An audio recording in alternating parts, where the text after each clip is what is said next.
नमस्कार बच्चों, कैसे हैं आप सब। आशा करती हूँ आप सभी अच्छे होंगे, स्वस्थ होंगे, खुश होंगे और अपनी पढ़ाई भी अच्छे से कर रहे होंगे। तो जैसा कि आप सभी जानते हैं, मैं हूँ आपकी हिंदी की अध्यापिका और मैं स्वागत करती हूँ आप सभी का आईसीटी वर्चुअल क्लासरूम में। और आज हम यहाँ पर एकत्रित हुए हैं पढ़ने के लिए क्लास 6 की हिंदी। क्लास 6 की हिंदी में हमने यहाँ पर अपने 4 से 5 चैप्टर कंप्लीट कर लिए हैं अपने हिंदी वसंत पाठ्य पुस्तिका भाग 1 के। तो आप सभी ने उन पाठों को बहुत अच्छे से पढ़ लिया है, समझ लिया है। पाठ से जुड़े हुए प्रश्नों उत्तर भी हमने लगभग कंप्लीट कर लिए हैं और मैं आशा करती हूँ कि आप सभी ये अपनी कॉपी में नोट डाउन कर रहे होंगे। जिसको कोई भी दिक्कत है, किसी भी पार्ट से कोई प्रॉब्लम है, कोई समस्या है, चैप्टर समझ में नहीं आया है, भावार्थ समझ में नहीं आया है या प्रश्नों उत्तर समझ में नहीं आ रहे हैं, तो आप अपनी समस्याएं चैट के माध्यम से या डायरेक्टली क्लास में भेज सकते हैं, बता सकते हैं। तो आज हम शुरू करने जा रहे हैं आपका हिंदी व्याकरण। तो हिंदी व्याकरण में सबसे पहले हम इंट्रोडक्शन यहाँ पर हिंदी व्याकरण का करेंगे और उसमें भाषा, लिपि और ध्वनि आदि का ज्ञान करेंगे। उसके बाद हम जो हिंदी के जो आपके मेन टॉपिक्स होते हैं, संज्ञा, सर्वनाम, क्रिया विशेषण, उन सभी टॉपिक्स को हम एक एक करके यहाँ पर पढ़ेंगे। तो बिल्कुल रेडी हो जाइए कॉपी पेन पेंसिल लेकर, क्योंकि ये केवल पढ़ने की चीज नहीं है, समझने के साथ साथ नोट डाउन भी आपने करना है, लिखना भी है। तो बिल्कुल रेडी हो जाइए आप सभी। चलते हैं स्मार्ट बोर्ड की तरफ, शुरू करते हैं अपने आज का सेशन।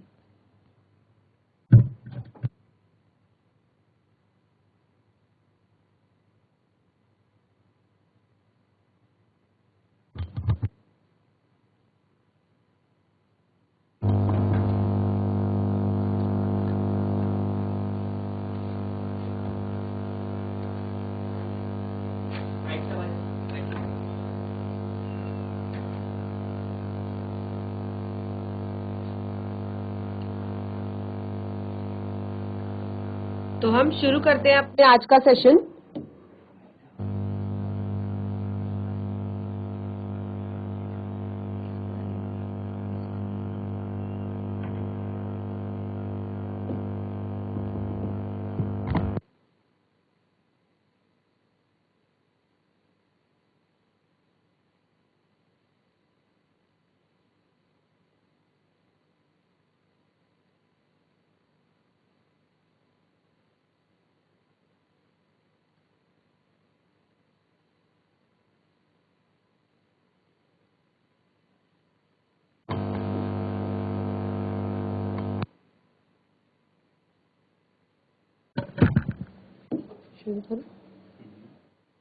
तो हम शुरू कर रहे हैं हिंदी व्याकरण के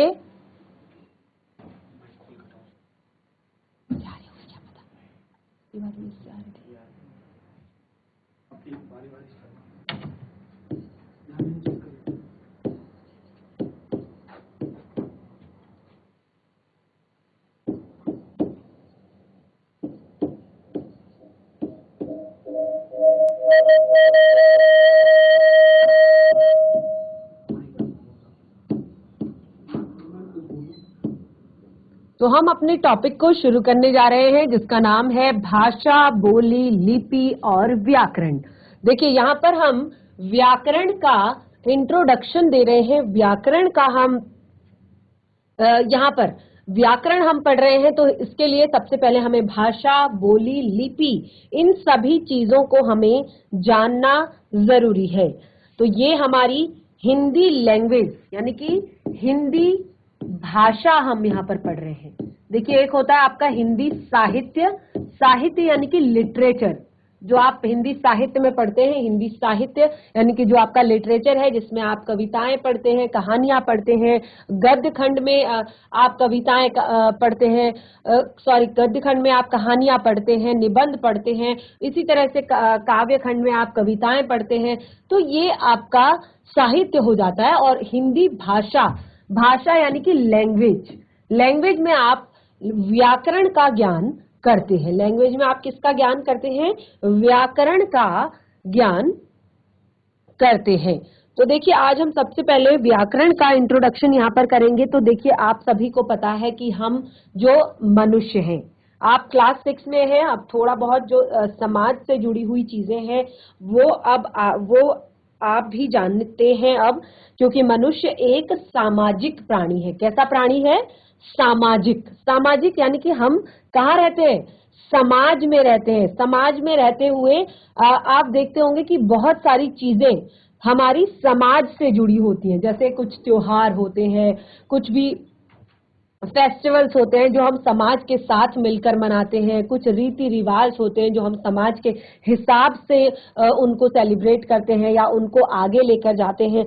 तो इसी तरह से मनुष्य एक सामाजिक प्राणी है और वो हमेशा ही अक्सर अपने परिवार, अपने पड़ोस, अपने रिश्तेदार आदि के संपर्क में हमेशा रहता है। देखिए, कभी भी आपका बर्थडे होता है तो सबसे पहले आप जाकर अपने पड़ोसी जो होते हैं, आपके दोस्त जो होते हैं, उनको बुलाकर लेकर आते हैं। आपके रिलेटिव्स आते हैं आपके बर्थडे में। क्यों? क्योंकि आप एक सामाजिक प्राणी हैं। आपको अच्छा लगता है कि जब आपका बर्थडे हो तो आपके घर में भीड़ हो, आपके दोस्त आए, आपके रिलेटिव्स आए और आपका बर्थडे अच्छे से सेलिब्रेट हो, बहुत धूमधाम से सेलिब्रेट हो। तो इसी तरह से ये जो चीज हो गई कि हम सामाजिक हैं और हमें हमारे रिश्तेदार भी चाहिए, हमें हमारे मित्र भी चाहिए, हमें हमारे पड़ोसी भी चाहिए।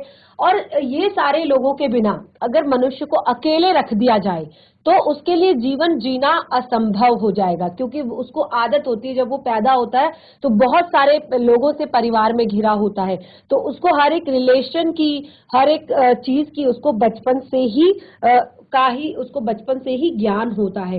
तो ये तक तो ठीक है, लेकिन हम अपने मन के बात को, अपनी मन की बात को उनसे कैसे कहते हैं, अपने मन की बात को उन्हें कैसे समझाते हैं? तो उसका मेन माध्यम है भाषा। उनकी बात को हम कैसे समझते हैं? भाषा। जब हमें उन्हें कुछ कहना होता है, उन्हें हमसे कुछ कहना होता है, तो उसका मेन माध्यम है भाषा। अपनी बात को कहने के लिए मनुष्य भाषा का प्रयोग करता है, लैंग्वेज का प्रयोग करता है। और अगर आप सोचिए, इमेजिन कीजिए कि बहुत सारे रिलेटिव इकट्ठे हो गए, फ्रेंड्स इकट्ठे हो गए, रिश्तेदार इकट्ठे हो गए, लेकिन आपस में कोई कुछ बोल ही नहीं रहा है, आपस में कोई कुछ बोल ही नहीं रहा है, तो क्या वो चीज आपको अच्छी लगेगी? वो चीज इंटरेस्टिंग होगी? इंटरेस्टिंग तब होती है जब हम अपने भावों को व्यक्त करते हैं, हम लोगों के साथ बातें करते हैं, अच्छा लगा आप आए, या उनकी बात सुनते हैं, वो हमारी बात सुनते हैं, हम आपस में बातचीत करते हैं, अपने दुख अपने सुख हम शेयर करते हैं, है ना? तो भाषा का अगर अभाव हो तो किसी बात को कहना या सुनना बहुत ही ज्यादा असंभव है। ठीक है? तो इसके लिए देखिए, इसके लिए क्या होता है कि जो भाषा है, देखिए पशु पक्षी भी आपस में बात करते हैं, पशु पक्षी भी आपस में एक दूसरे की आवाज से, जो उनकी ध्वनियां होती हैं, उन आवाजों से अपने भावों को एक दूसरे तक पहुंचाया जाता है, लेकिन उसे भाषा नहीं कहा जा सकता, उसे केवल ध्वनियां कहा जा सकता है। जैसे चिड़िया होती है, चू चू चू चू की ध्वनि निकालती है, इस तरह से मोर की अपनी अलग ध्वनि होती है, काव जो होती है, गाय, उसकी अपनी ध्वनि होती है। साउंड्स है ना, एनिमल साउंड्स। एनिमल लैंग्वेज तो नहीं बोलते हम, एनिमल साउंड्स।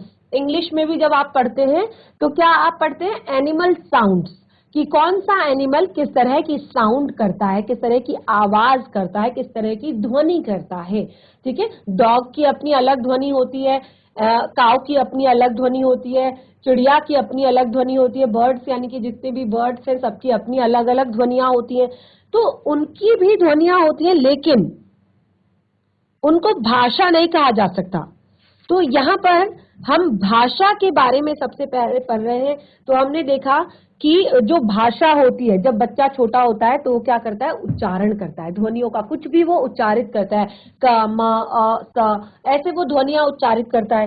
तो उससे हम नहीं समझ पाते, अगर कुछ भी ध्वनि निकले, र, क, स या म, ग, कुछ भी ध्वनि निकले, तो क्या हम इनके मेल से शब्द बना सकते हैं? क्या हम इसको समझ सकते हैं? नहीं समझ सकते। तो अब हम सबसे पहले यहाँ पर भाषा के बारे में पढ़ेंगे, उसके बाद हम बोली, लिपि और व्याकरण के विषय में जानेंगे। तो देखिए, भाषा के लिए, जब भाषा के बारे में हमने इतनी सारी चीजें पढ़ी, तो भाषा की एक परिभाषा बनती है किसकी? भाषा की, लैंग्वेज की। तो भाषा वह साधन है, भाषा वह साधन है। तो ये भाषा की परिभाषा है, भाषा वह साधन है। जो अभी तक हमने इतनी सारी बातें यहां पर की, उन बातों से हमें यहां पर क्लियर हुआ कि भाषा वह साधन है जिसके द्वारा हम अपने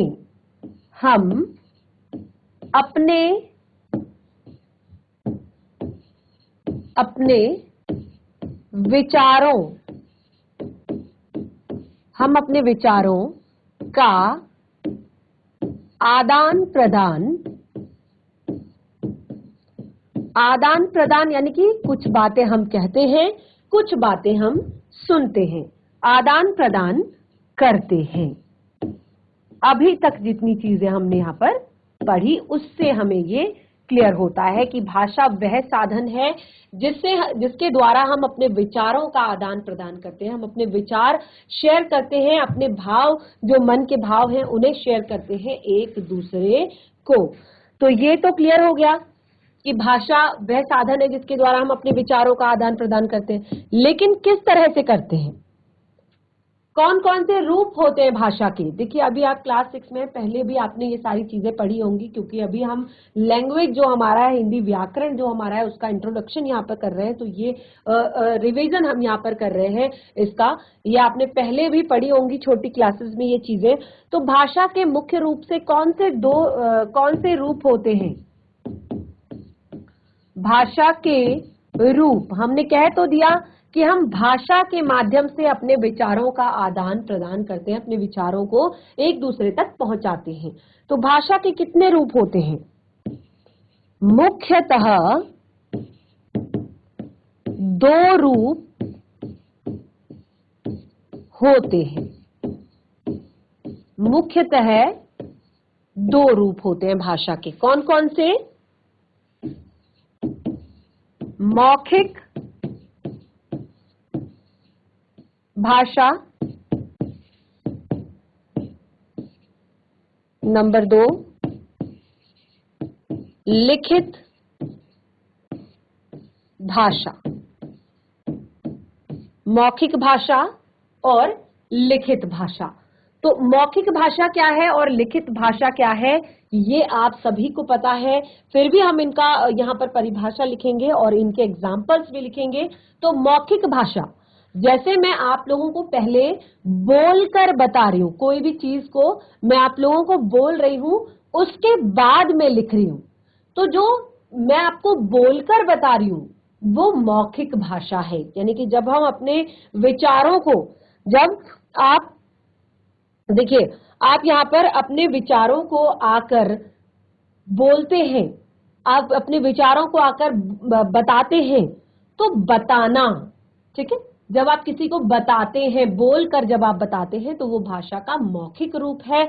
और उसी को जब आप लिखकर, लिखित रूप में आप किसी को कुछ देते हैं, जैसे आपकी देखिए एग्जाम्पल बहुत सारे हैं, मैं यहाँ पर एग्जाम्पल नहीं डिस्कस करूंगी, क्योंकि ये थोड़ा सा आप लोगों के लिए भी है कि आप थोड़ा सा एफर्ट्स लगाएं, आप देखें कि कौन कौन सी चीजें जो होती है मौखिक भाषा में होती है और कौन कौन सी चीजें लिखित भाषा में होती है। तो इसको पहले लिख लेते हैं। नंबर 1 मौखिक भाषा।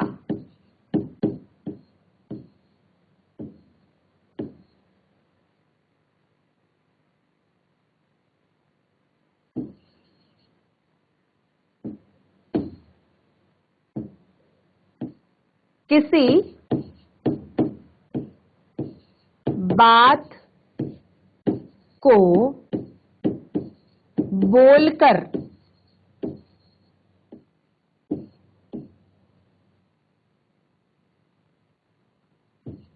व्यक्त करना मौखिक भाषा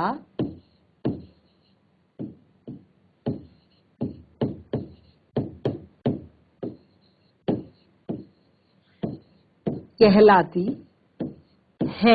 एग्जाम्पल के तौर पर एग्जाम्पल के तौर पे मैं आपको बताती हूँ।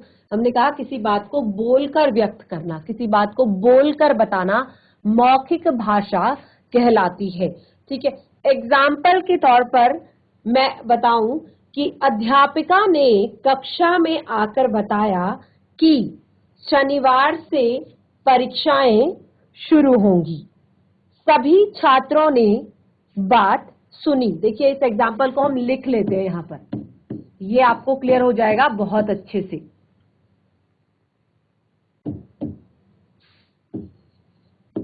अध्यापिका क्या होती है? मौखिक भाषा।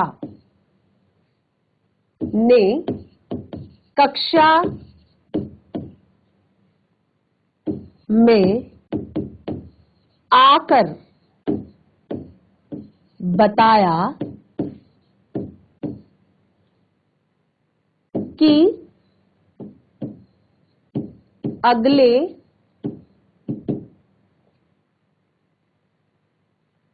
शनिवार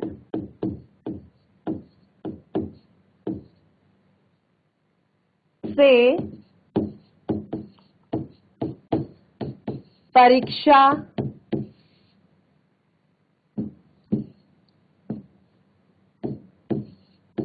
शुरू होगी। यह बात सभी छात्रों ने सुनी। यह बात सभी छात्रों ने सुनी। छात्रों ने घर आकर अपने माता पिता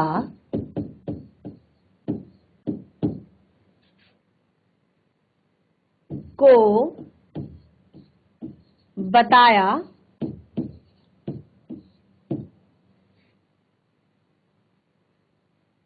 उन्होंने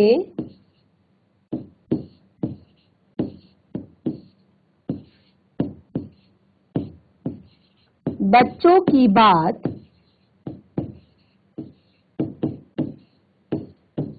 ध्यान से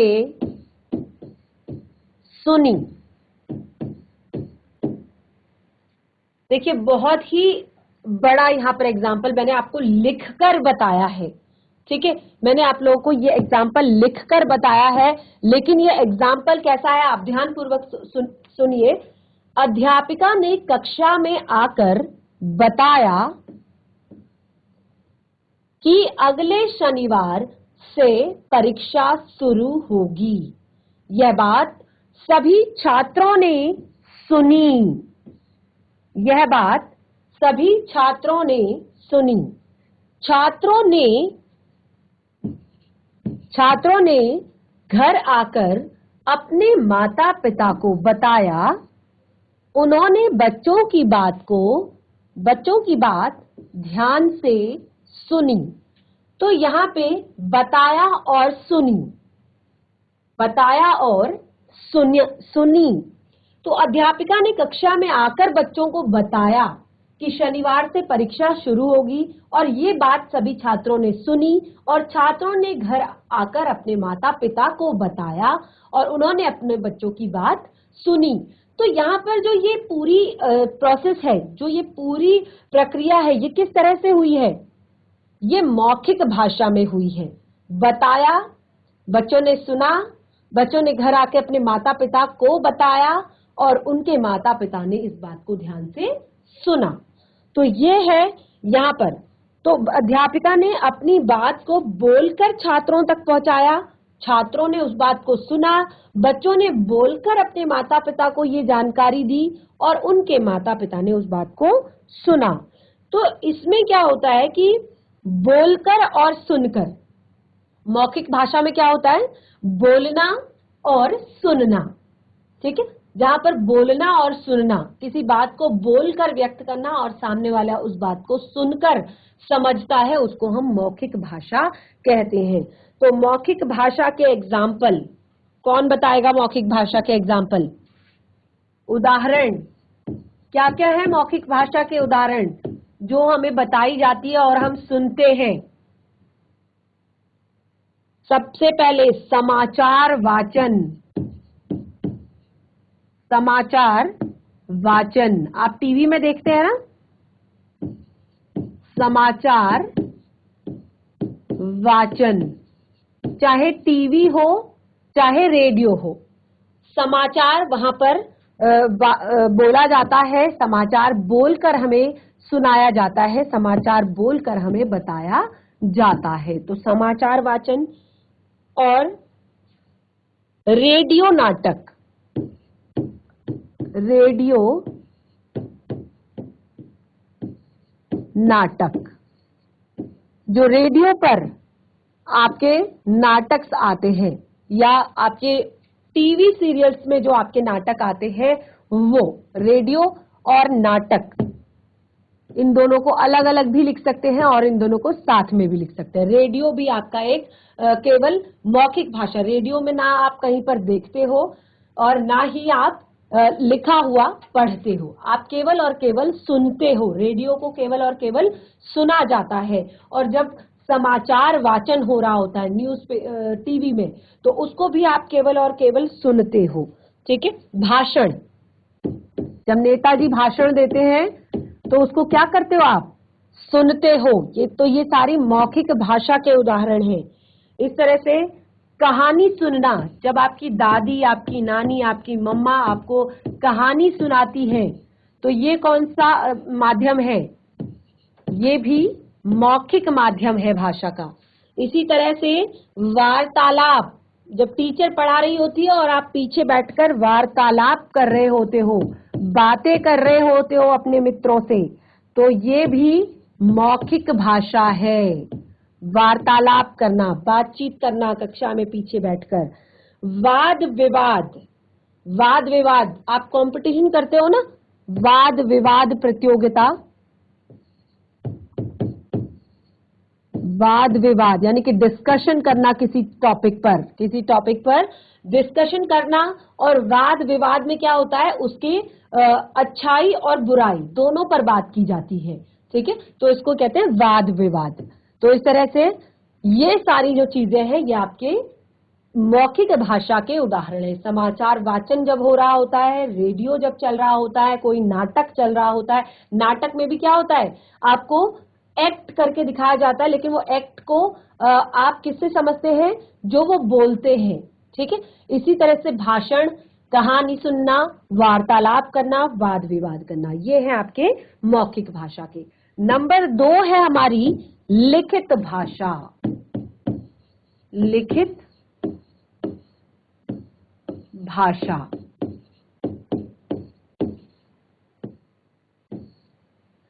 लिखित भाषा। अब लिखित भाषा क्या होता है? जैसे पहले हमने यहाँ पर क्या कहा कि छात्रों, अध्यापिका कक्षा में आई, उन्होंने बताया कि अगले शनिवार से आपकी अर्धवार्षिक परीक्षाएं हैं। तो अब देखिए, इसका एग्जाम्पल एक हम बहुत ही सीधा सीधा आसानी से देंगे कि अध्यापिका ने छात्रों को प्रश्न पत्र हल करने के लिए दिया और छात्रों ने प्रश्न पत्र को पढ़कर हल किया।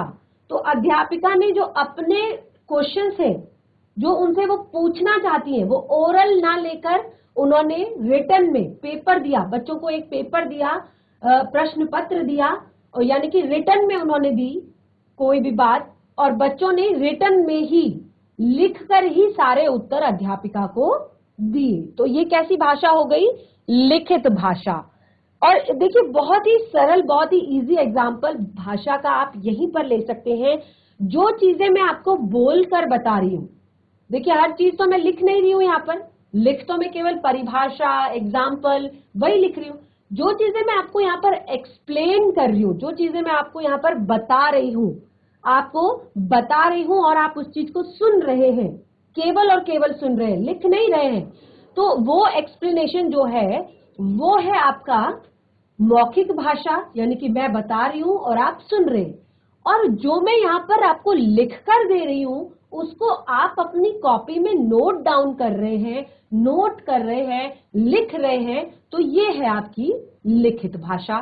ठीक है, तो अब हम लिखित भाषा के लिए अपने विचारों को या बात या सूचना को लिखित या लिखकर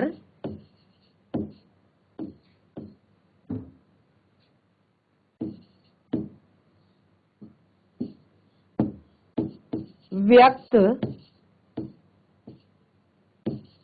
करना भाषा का लिखित माध्यम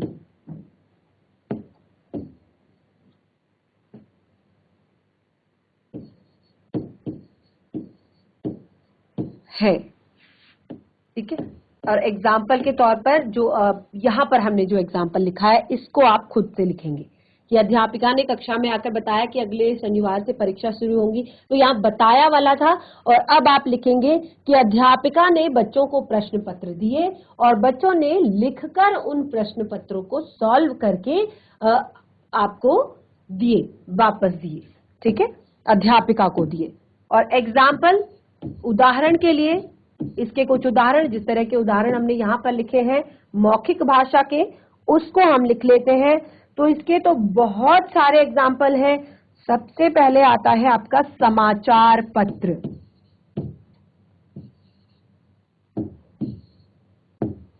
समाचार पत्र। उसके बाद आता है आपका लेख, कोई लेख। उसके बाद आती हैं आपकी पत्रिकाएं।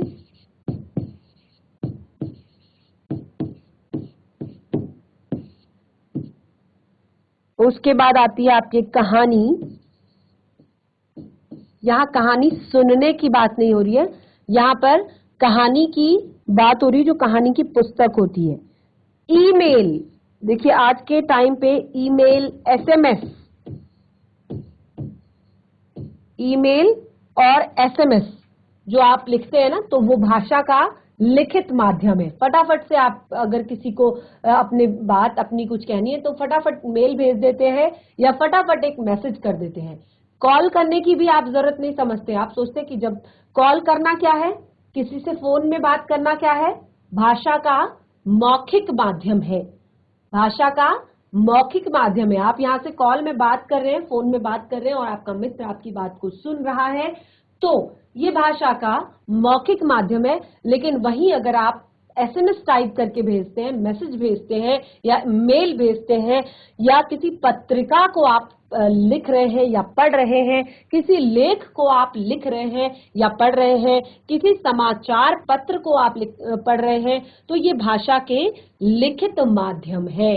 इसमें कोई भी इंफॉर्मेशन आपको लिखकर दी जाती है, लिखकर बताई जाती है। तो इस तरह से यहाँ पर भाषा आप लोगों को क्लियर हो चुकी है कि भाषा क्या होती है। अब यहाँ पर भाषा के बारे में हमने सब कुछ पढ़ लिया है, बहुत सारी चीजें हमने यहाँ पर जान ली। अब मेन चीज यहाँ पर एक आती है मातृभाषा, राष्ट्रभाषा, राजभाषा। ये तीन चीजें आती है यहाँ पर हिंदी में। मातृभाषा,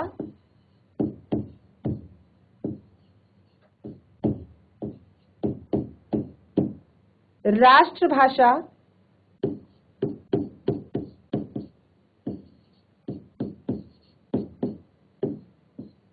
राजभाषा।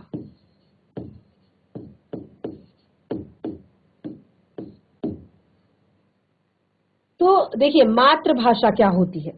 मातृभाषा जो भाषा आप अपने परिवार से, अपने माता पिता से सीखते हैं तो उसको हम कहते हैं मातृभाषा। ठीक है, इसी तरह से राष्ट्रभाषा, जिसका यूज, जिस भाषा का प्रयोग देश के अधिकांश स्थानों पर किया जाता है, देश के बहुत बड़े इलाके में किया जाता है, उसको राष्ट्रभाषा। राजभाषा, जिस भाषा का प्रयोग राजकाज के लिए किया जाता है, यानी कि कोई भी जो कार्यालयों में काम होता है, देश के जो भी कार्यालयों में कामकाज होता है, जिस भाषा में काम होता है उसे राजभाषा कहते हैं।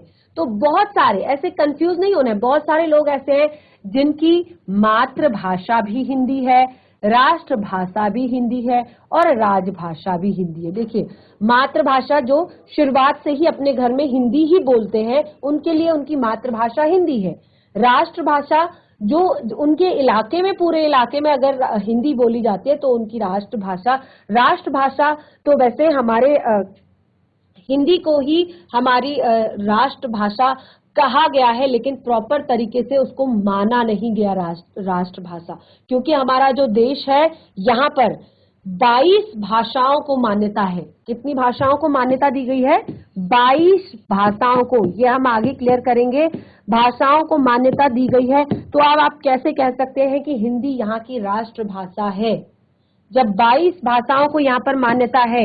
यानी कि अलग अलग जगहों पर, जैसे असमिया, असम में लोग असमिया बोलते हैं, बंगाल में लोग बंगाली बोलते हैं, गुजरात में लोग गुजराती बोलते हैं, और कर्नाटक में लोग कन्नड़ बोलते हैं, कश्मीर में लोग कश्मीरी बोलते हैं, पंजाब में पंजाबी बोलते हैं, और इसी तरह से मणिपुर में मणिपुरी बोलते हैं, महाराष्ट्र में मराठी बोलते हैं, तमिल, तेलुगु, संथाली, सिंधी, बहुत सारी ऐसी भाषाएं हैं जो अलग अलग राज्यों में अलग अलग तरह से बोली जाती हैं। तो इस कारण यहाँ पर हिंदी भाषा को राष्ट्रभाषा का जो नाम है वो नहीं दिया गया। तो बच्चों, आज के सेशन में हमने यहाँ पर हिंदी व्याकरण का जो थोड़ा बहुत इंट्रोडक्शन है वो हमने पढ़ा, भाषा के विषय में हमने यहाँ पर पढ़ा, भाषा के रूपों के विषय में हमने यहाँ पर पढ़ा। मौखिक और लिखित मुख्य रूप से 2 भाग यहाँ पर होते हैं। और आज हम आगे अपने यहाँ पर भाषा, जो राजभाषा है, राष्ट्रभाषा है और मातृभाषा है, और भाषा के कितने आगे रूप होते हैं, ध्वनियाँ कितनी है, वो सारे हम पढ़ेंगे।